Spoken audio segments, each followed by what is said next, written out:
You're watching CAH TV, brought to you by the Medicare Rural Hospital Flexibility Program and ICAHN. Up next, Rural Healthcare Explained. In 3, 2, 1.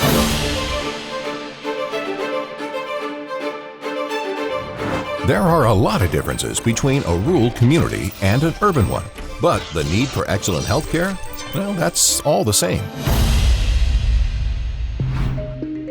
This is your community, and this is your hospital.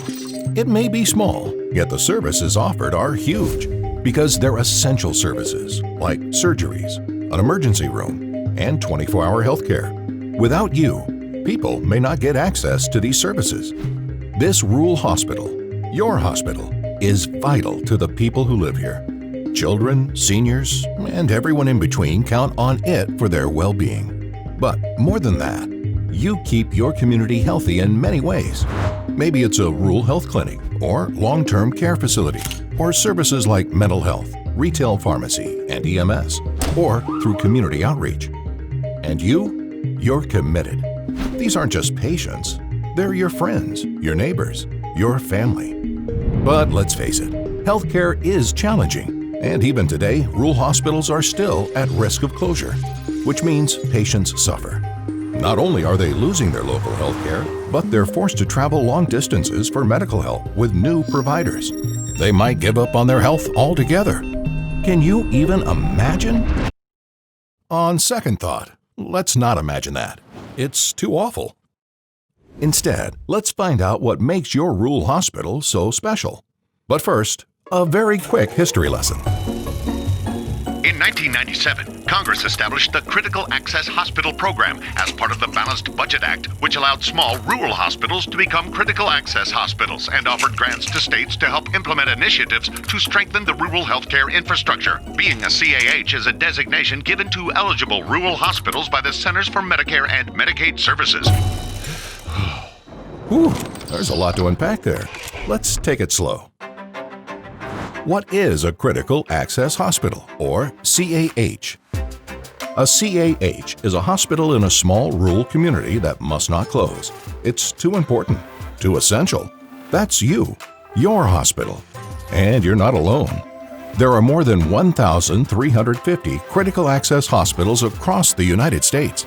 That's more than 2/3 of all rural hospitals. The impact they and you have on the people of our nation is immeasurable. So, policymakers are taking steps to help make your hospital as successful as possible. How does a hospital become a CAH in the first place? Well, let's take a look. In order to be designated by CMS, your hospital needs to meet specific distance requirements, and it needs to be 25 beds or less. These beds can be acute care inpatient beds, or they could be for post-acute care, also known as swing beds. Now, don't get the wrong idea. Being a CAH isn't about having less.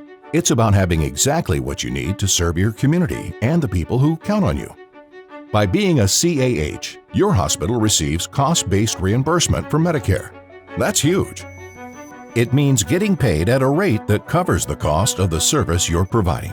There's also MB-QIP, which is a program that drives quality improvements using patient care metrics and patient engagement scores. By participating in MB-QIP, your hospital is eligible for various rural-based grants. Now, these grants can offer educational resources as well as technical assistance for improving quality, operational performance, and population health. Being a CAH not only keeps your hospital doors open, it ensures that your community has access to acute and outpatient services, primary care for injuries and illnesses, and diagnostic testing. It's all about keeping our friends, our family, and our neighbors healthy. It's about you. It's about us. It's about this critical access hospital. It's gonna be